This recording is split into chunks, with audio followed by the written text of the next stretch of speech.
환공포증에 대해 들어보셨나요? 작고 큰 동그라미가 밀집되고 반복되는 패턴에서 느끼는 두려움의 일종인데요. 특정 무늬에 반응하는 이 심리적 불안감은 구멍들이 어떤 이유에서 생겨났는지, 왜 이런 현상이 나타나는지 등 의문이 해결되지 않은 상황에서 비롯되기도 합니다. 우주가 미지의 공간인 만큼 우리는 행성에 대해서도 마찬가지인데요. 태양계 행성 중에서도 유독 두려움을 느끼는 행성이 떠오르진 않으신가요? 바로 목성입니다. 지구의 11배나 크고 중력과 압박감의 위압감까지 느껴지는 목성에 대한 공포증을 우리는 목성 공포증이라고 칭합니다. 실제로 노란빛과 주황빛이 맴도는 오묘한 빛깔과 소용돌이 치는 구름 대적점을 바라보자면 시면 속으로 빨려 들어가는 기분이 들기도 합니다. 특히 목성의 남반구에 위치한 거대 소용돌이인 붉은 태풍 대적점이 목성 공포증을 유발하는 중요 원인으로 꼽히는데요. 지구의 태풍과는 달리 반시계 방향으로 회전하는 이 태풍은 지구가 통째로 빨려 들어갈 만큼 거대한 크기의 태풍입니다. 갈릴레오가 처음 목성을 발견한 뒤 17세기 천문학자들에 의해 목성 표면의 대적점을 발견했는데요. 같은 자리에서 사라지지 않고 영원히 유지되는 반점인 대적점은 수백 년째 거대 태풍의 모습을 유지 중입니다. 하지만 변함없을 것 같은 목성의 대적점도 사실은 꾸준히 변화하고 있었는데요. 4, 5년 전에만 해도 대적점이 찌그러지고 작아지고 있다고 관측된 것과 달리 최근 관측되는 대적점은 10년 사이 소용돌이 속도가 다시 빨라지고 있었습니다. 천문학자들 사이에선 목성의 태풍이 부활의 기회를 엿보고 있다는 추측까지 나오는데요. 도대체 어떤 원리에서 나타나는 현상일까요?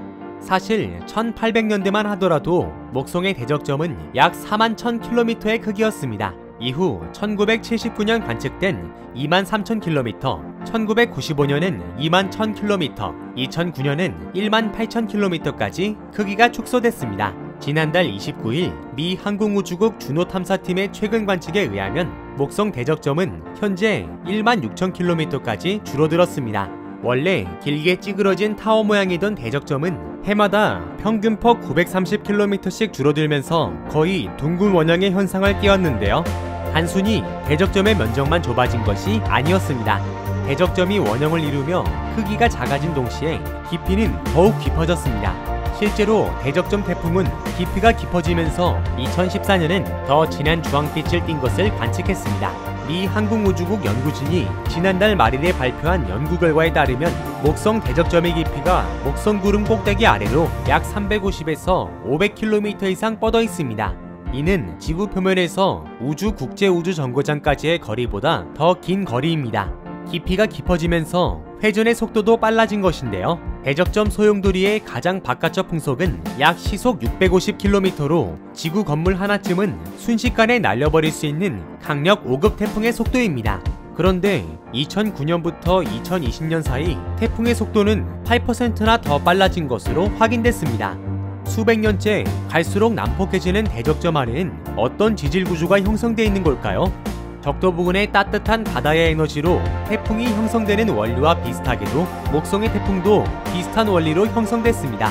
2016년 천문학자들은 대적점이 있는 영역에 상공 800km의 구름에서보다 많은 열이 방출되는 것을 발견했습니다. 태양열의 영향권에 벗어난 목성이 열을 지니고 있다니요? 이는 반사열이라기보단 구름 밑에 어떤 미지의 열원이 있다는 것을 의미하는 현상입니다. 하지만 현재까지도 목성의 태풍은 태양풍과 우주선 입자 같은 목성 바깥의 외부의 영향을 받아 생성된 것인지 목성 내부의 자기장이나 여론에 의해 생겨난 것인지 밝혀지지 않았습니다. 분명한 것은 이례적으로 목성 대적점의 깊이는 더욱 깊어지고 속도도 더욱 가속화된다는 것이죠. 우리가 목성 공포증을 느끼는 것도 아직까지 대적점의 탄생 원리를 모르는 데에서 비롯된 것은 아닐까요? 이번 이야기는 여기까지인데요. 재미있게 보셨다면 구독과 좋아요, 알림 설정 부탁드립니다.